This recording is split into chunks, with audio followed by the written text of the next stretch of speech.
Should you spend your real world money on a spaceship? Now, I know this is a topic that's on a lot of people's minds with the wipe coming up. Like, should you buy a ship that you can use to earn money faster to rebuild your fleet after 315? Or maybe you just want to get into the new medical gameplay and you're like, hey, this is a good time to get a Cuddy Red with the sale coming up. So it's kind of a perfect storm of like new content. Should you buy a ship for that? There's a wipe. Should I buy a ship to make money for it? And there's also a sale. So it's just kind of all these factors.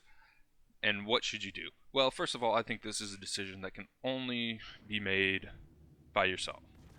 So, like, I can't tell you whether buying a ship or not is right for you, but I will give you a few things to consider before purchasing the ship and deciding if that's the right for you. And I don't have anything against people who are like, hey, I'm just spending my $45 on my starter package and that's it. That's cool. That's awesome. And I don't have anything against somebody that owns every single ship in the game. I think if that's how you want to play the game, it is an option that CIG has given you.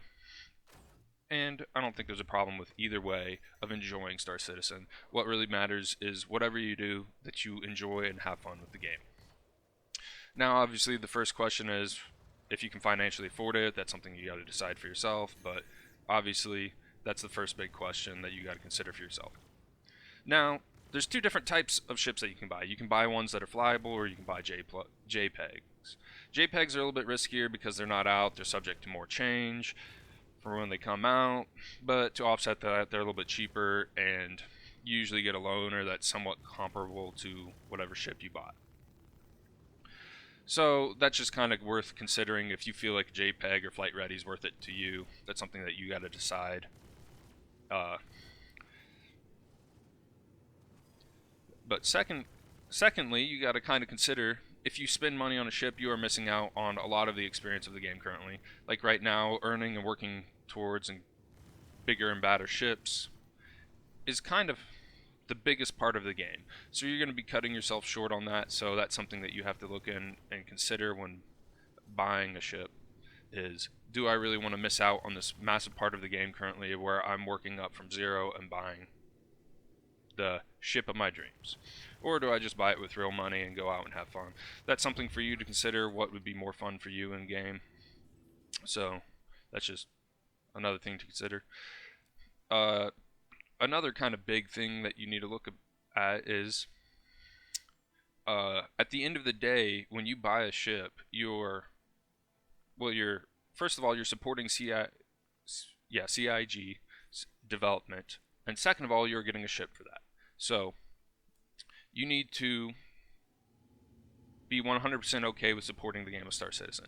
Now, I haven't regretted spending any money on the game because firstly, when I spend money on the game for buying a ship or buying skins or whatever, I know that I'm 100% behind this game and I support it up to this dollar amount or whatever.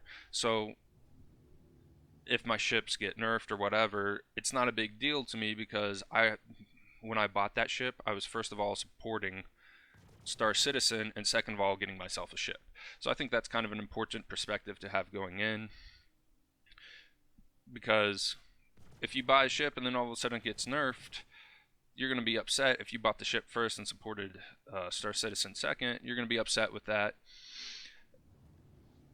And none of the ships are final right now, so at any point they can get nerfed or brought down. So if you want to go buy the best ship in the game, it's probably going to get nerfed to be brought down into where the rest of the ships are eventually, or the rest of the ships are going to get buffed to bring up to that. So that's something to keep in mind, that all ships are subject to change. But I think a good way to kind of mitigate that being a problem is to support Star Citizen first and buy a ship second when you're purchasing a ship. And I mean, if you want to support Star Citizen but you don't want to rob yourself of the experience of working up, there's plenty of options that you can do as well, as in like buying skins or subscribing or doing different things to support Star Citizen without robbing yourself of that experience, potentially, if that's how you view it. And also, if you have a ship that gets nerfed into oblivion, you can melt ships, you can upgrade ships. So there's ways that you can move it around so that you don't have to, so that you're not stuck in that experience. I'm not really going to get into all that because it's kind of complicated, but I just think these are some good things to consider before you purchase a ship. And let me know if you have any other methods or anything else that you consider before buying a ship in the comments. Thank you all for watching the video. I hope this helps you decide whether it's worth it or not to you to buy a ship.